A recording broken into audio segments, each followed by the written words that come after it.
बात समझा करो, नौकरी में एक बार आ गए हो, धीरे धीरे सब चीज़ें होती चली जाती हैं।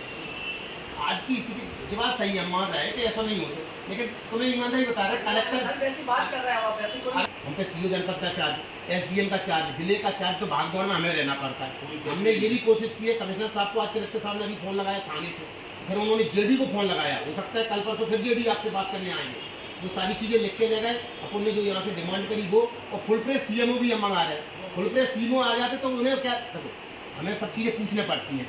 जैसे ये कहें साहब जानो मेरी बात, तुम 10 या 15 जब चाहो तब कलेक्टर साहब के पास चले चलो, कुछ भी बात हो तो सब चीज़ें चलेंगी, ठीक है ना। तो श्रीमान हम लोग जो है सुबह से सभी कर्मचारी जो है काम पे आएंगे।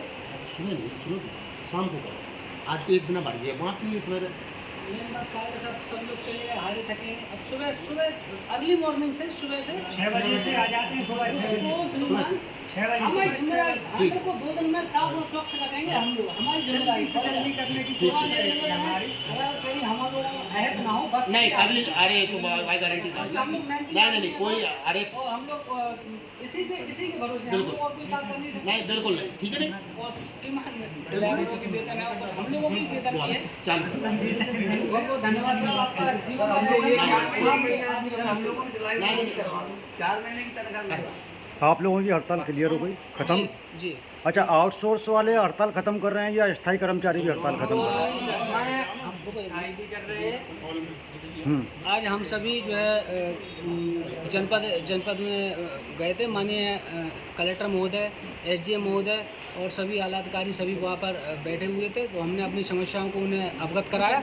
उन्होंने भी हमारी समस्याओं को गंभीरता से लिया और उन्होंने कहा कि आप लोग मेहनती लोग हैं और इतना अच्छा काम करते हैं, नगर को साफ और स्वच्छ रखने का काम आप सभी करते हैं, तो आपके साथ अहद नहीं होगा। माननीय कलेक्टर महोदय और एसडीएम महोदय ने हमें आश्वासन दिया है कि नहीं, जो भी आपको हक का होगा वो आपको मिलेगा। माननीय एसडीएम महोदय ने भी कहा कि जो ठेका जो है उसको निरस्त किया जाता है और सहकारिता से आपको वेतन मिलेगी। और चूँकि हम लोगों का ठेकेदार द्वारा 1000 से 1500 रुपये जो काटा जाता था, माननीय एसडीएम महोदय के द्वारा अब वो नहीं कटेगा, हम लोगों को वेतन में भी मिल चुका है और अब वो कभी भी नहीं कटेगा। और हम लोगों ने एक बात और रखी माननीय कलेक्टर महोदय के सामने कि श्रीमान, हम चूँकि इतने दिनों से कार्य कर रहे हैं, हम लोग जो है किसी प्रकार का हम लोगों को हटाया ना जाए या ड्राइवरों को या हम लोगों को किसी व्यक्तिगत द्वेष की भावना ना रखी जाए, क्योंकि हम लोग कर्मचारी लोग हैं, मेहनत का काम करते हैं और यही हमारा रोजी रोटी है, यही हमारा बच्चों को पालन पोषण करने का यही हमारा एक वो है। तो सभी ने हमारी बातों को गंभीरता से लिया और इसमें जो है माननीय कलेक्टर महोदय, एसडीएम महोदय और सभी अधिकारियों की महत्वपूर्ण भूमिका रही है। और हम लोग सभी सुबह से अर्ली मॉर्निंग हम सभी अपने कार्य पर वापस आएंगे और भांडर को साफ और स्वच्छ बनाने का हम सभी कार्य करेंगे, क्योंकि हम जो है पूरी मेहनत और ईमानदारी से और कर्तव्यता से हम अपनी ड्यूटी निभाएंगे। और क्योंकि झंडा वंदन का भी कार्यक्रम आने वाला है, 15 अगस्त का समय आने वाला है, तो हम लोग पूरी मेहनत से और ईमानदारी से अपने कार्य को करेंगे। अच्छा, अध्यक्ष को लेकर आप लोगों के अंदर किसी प्रकार का कोई नहीं, चूँकि हमारे मुखिया हैं वो इस बात को जानते हैं कि हम लोग भी मेहनती आदमी हैं। हाँ, चूँकि परिवार के सदस्य के नाते थोड़ी बहुत हो सकता है हमसे अनबन है, हम उन्हें मना लेंगे। तो माने दोनों ही आपस में सेटिस्फाई, मतलब संतुष्ट सेटिस्फाई। होंगे। और हम उन सभी लोगों का धन्यवाद करते हैं, मीडिया बंधुओं का, हमारे को जनप्रतिनिधि और समाज के सभी लोग जिन्होंने हमें सहयोग किया है, हमारे दुख दर्द को अपना समझा है, उसके लिए भी हम सभी का हाथ जोड़ कर धन्यवाद करते हैं। बहुत बहुत धन्यवाद सर। जिस प्रकार से आज कलेक्टर साहब आए थे यहाँ पर और आप भी वहाँ पर चूँकि मौजूद थे, यहाँ पर जन सुनवाई उन्होंने कार्यक्रम किया था उसमें, तो उसमें ये लोग भी पहुँचे थे, काफ़ी समय से ये हड़ताल पर चल रहे थे ये। तो इसमें जिस प्रकार से अभी आपके समक्ष इनके चर्चा हुई है मेरी, तो क्या इनके द्वारा सत्य है और ये जो हैं कल से काम से आना, मतलब अपना वचन दिए हुए की बात है जी, न केवल प्रशासनिक तौर पर बल्कि हमारे नगरवासियों के लिए भी अच्छी बात है। काफ़ी मेहनत कश लोग हैं, पूर्व में भी बहुत अच्छी मेहनत की इन्होंने। छोटी छोटी समस्याएं थी, कुछ शासन स्तर की इन्हें हमने अवगत करा दिया है कि उसके लिए हम लगातार पत्राचार करते रहेंगे। एक इनका 2024 का एक जीपीएफ का एरियर था, उसका हमने कल भुगतान कर दिया है।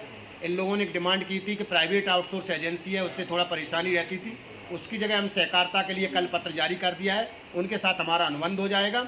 तो जो भी समस्या, अब इनके कुछ सामग्री भी इनके लिए क्रय की जानी है, उसके लिए भी हम 1-2 दिन में प्रक्रिया पूर्ण कर उसके ऑर्डर जारी करवा देंगे, तो जिससे इन्हें सामग्री अतिशीघ्र उपलब्ध हो जाएगी। कलेक्टर साहब भी आज आए, कलेक्टर सर ने भी इनका उत्साहवर्धन किया। व्यक्तिगत रूप से भी मुझे कई बार उन्होंने बोला था कि चर्चा करते रहना, हम भी बराबर चर्चा में रहे। आज साहब ने जैसे ही आश्वासन दिया तो बड़ा हर्ष का विषय है कि सभी लोग कल से काम पर लौट रहे हैं।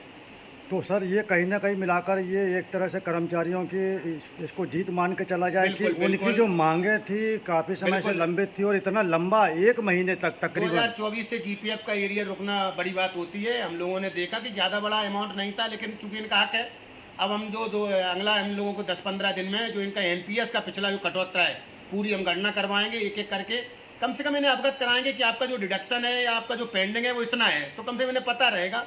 मेहनत कश लोग हैं, थोड़ा कुछ हमारे साथी ऐसे भी हैं थोड़ा कम शिक्षित रहते हैं, तो उन्हें ये चाहते हैं कि हमारा केवल हमें आंकड़ा तो बता दिया जाए। उसके लिए हमने अपने निर्देश दे दिए हैं। हमारे अकाउंटेंट दूसरे सहयोगी भी उन्हें उपलब्ध करा रहे हैं, अतिशीघ्र हम कार्य पूर्ण करेंगे। अच्छा सर, एक अपने यहाँ पर 2 चीज़ें सबसे बड़ी जो अक्सर जो देखने में आती है और जिसकी वजह से बाधाएं उत्पन्न हो रही हैं।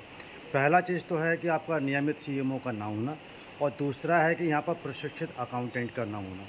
ये 2 समस्याएं, इनके बारे में क्या विचार है? आज भी कलेक्टर सर ने हमें निर्देशित भी किया है, हमने भी चर्चा की है। मुझे आशा है कि अगले 8 या 10 दिन के भीतर जी। हमें कोई एक सीएमओ या निश्चित रूप से चाहे संयुक्त संचालक स्तर से या आयुक्त के महोदय के द्वारा निश्चित रूप से, क्योंकि नियमित सीएमओ आ जाते हैं तो कार्य में अपने आप प्रगति आ जाती है। यहाँ एसडीएम के तौर पे मैं हूँ और सीओ अभी जनपद पंचायत का भी जो भी वित्तीय पावर है वो मुझे है, जिले के भी प्रभार है, इस वजह से थोड़ा काम तो प्रभावित होता है। आपकी ज़्यादा हैं, सही हाँ, बात है। ये बिल्कुल सही आपने कहा है। तो मुझे लगता है ज़्यादा से ज़्यादा 5-8 दिन के भीतर हमें सीएमओ यहाँ पर मिल जाएंगे, जो यहाँ पर ही पदस्थ रहेंगे और वहाँ दूसरी जगह कहीं वो काम नहीं देखेंगे। इस तरह के सीएमओ रहेंगे।